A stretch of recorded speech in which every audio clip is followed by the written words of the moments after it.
নমস্কার বন্ধুরা, ঝর্ণা ঝুমা কিচেনে সবাইকে স্বাগত। আজ আমি সিম্পলভাবে চালের গুঁড়ো দিয়ে সকালবেলা নাস্তার রেসিপি আপনাদের সাথে শেয়ার করব। তো নাস্তার রেসিপিটা কিভাবে আপনারা সিম্পলভাবে ঘরে তৈরি করে নিতে পারেন, চলেন সেইটাই এখন আমি দেখাবো। আজকে নাস্তার রেসিপি, এটা সকালেও বানাতে পারেন, রাতেও বানাতে পারেন। তো এই নাস্তার রেসিপিটা আমি তৈরি করব চালের গুঁড়ো দিয়ে। সেই জন্য দেখেন এখানে আমি 3 কাপ চালের গুঁড়ো নিয়ে নিয়েছি। এটা শুধু কিন্তু চালের গুঁড়োই, ময়দা নয় কিন্তু। তো এখানে 3 কাপ আমি চালের গুঁড়ো নিয়ে নিয়েছি। চালের গুঁড়োর মধ্যে দেখেন টেস্ট হিসাবে আমি নুন দিয়ে দিলাম। দিয়ে দিলাম দেখেন গ্রেট করা গাজর,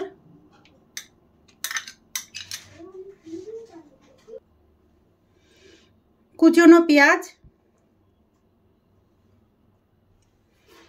কাঁচা লঙ্কা দেখেন আমি কুচি কুচি করে কেটে দিলাম। আর দিয়ে দিলাম দেখেন ধনে পাতা, দিয়ে দিলাম দেখেন সামান্য গোটা জিরে। এখন জল দিয়ে আমি ব্যাটার বানিয়ে নেব। আমি 1 গ্লাস জল দিয়ে দিয়েছি। আর এটাকে ভালো করে ঠিক করে ব্যাটার বানিয়ে নেব। দেখেন আরো 1 গ্লাস জল দিয়ে দিলাম।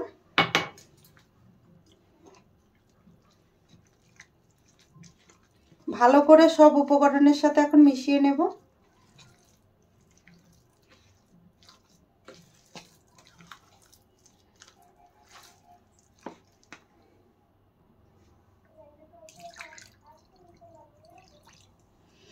আবারও জল দিয়ে আমি হাত দিয়ে মেখে নিচ্ছি, আপনারা কিন্তু চামচ দিয়ে মেখে নিতে পারেন।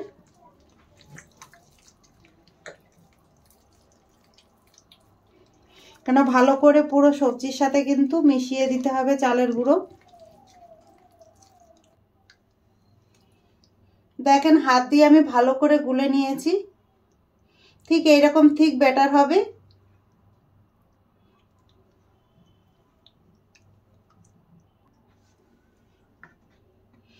দেখেন ব্যাটারটা আমি চামচ দিয়ে দেখিয়ে দিচ্ছি, ঠিক এইরকম করে গোলাতে হবে। আর এখন এইটাকে আমি আধা ঘন্টার মতো রেস্টে রেখে দেব। ঢেকে আমি সাইডে রেখে দিচ্ছি। ঢাকনা উঠিয়ে এখন একটু দেখে নেব আমি।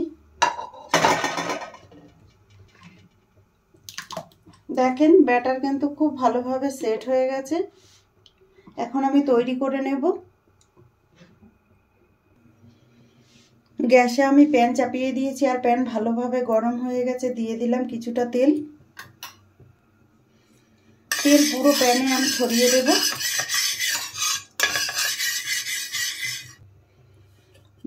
তেল পুরো প্যানে ছড়িয়ে দিয়েছি আর খুব ভালোভাবে গরম করে নিয়েছি। এর মধ্যে এখন দিয়ে দিলাম খুব সামান্য জল।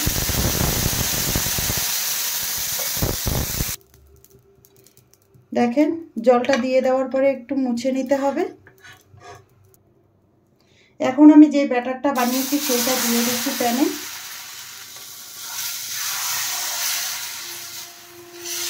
দেখেন দিয়ে একটু ছড়িয়ে দিচ্ছি।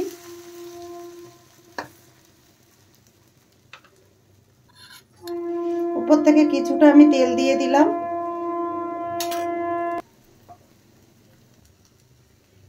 এখন আমি পাল্টে দেব।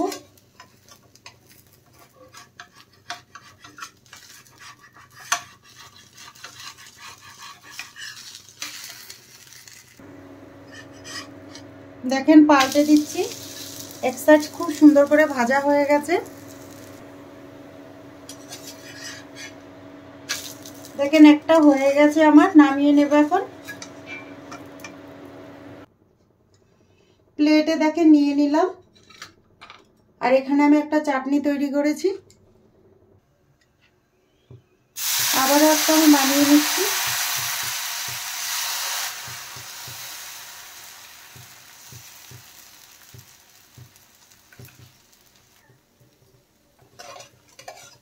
দেখেন এটাকেও আমি পাল্টে দিচ্ছি। দেখেন এই জিলাটাও তৈরি হয়ে গেছে, আবার আমি নামিয়ে নিচ্ছি।